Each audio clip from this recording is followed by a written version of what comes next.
Ça peut être un petit point de désaccord. Oui, c'est vrai que, évidemment, les Chypriotes n'ont pas le choix. Ils vont dans une banque à Chypre.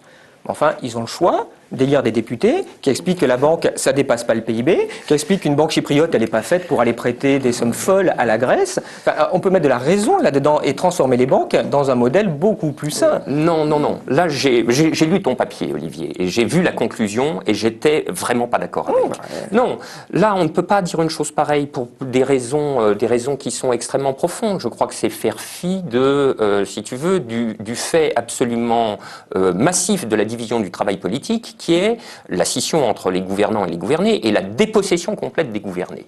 À quoi s'ajoute en général la restriction phénoménale de l'offre politique qui, par exemple en France, nous donne à choisir au deuxième tour entre Royal et Sarkozy, Sarkozy et Hollande, comme il avait fallu choisir entre Chirac et Jospin, c'est-à-dire une restriction absolument extraordinaire des options politiques disponibles.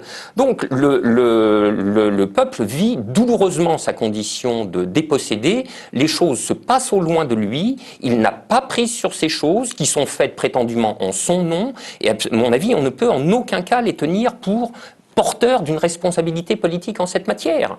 Je veux dire, c'est là pour le coup, les structures de la dépossession doivent fonctionner dans les deux sens, si elles sont instituées. Hein.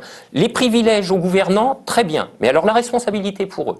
C'est pas l'affaire des agents, si tu veux. Je veux dire, alors qu'est-ce qu'il faudrait faire? Descendre dans la rue en permanence pour exiger la loi de séparation bancaire? Bon, je veux dire, évidemment, c'est une entreprise sans espoir. Nous avons un passé de mouvements sociaux qui a suffisamment montré que descendre dans la rue, quand nous descendions dans la rue, ne produisait rigoureusement aucun effet politique. Et il y a bien des raisons pour lesquelles nous ne descendons pas dans la rue, qui remontent encore une fois à cette division du travail politique. C'est que les gouvernants sont payés pour travailler à plein temps à l'organisation de nos vies. Et d'un côté, et de l'autre côté, les gouvernés ont le droit d'aller produire. Et s'ils veulent résister à l'organisation de leur vie par les gouvernants, le travail de résistance commence après leurs 8 heures de boulot. Et c'est fatigant. Et alors, je ne veux pas me faire passer pour ce que je ne suis pas, hein. Je ne suis pas un militant, je ne suis pas un activiste, etc. Mais j'ai beaucoup de respect pour ces gens-là.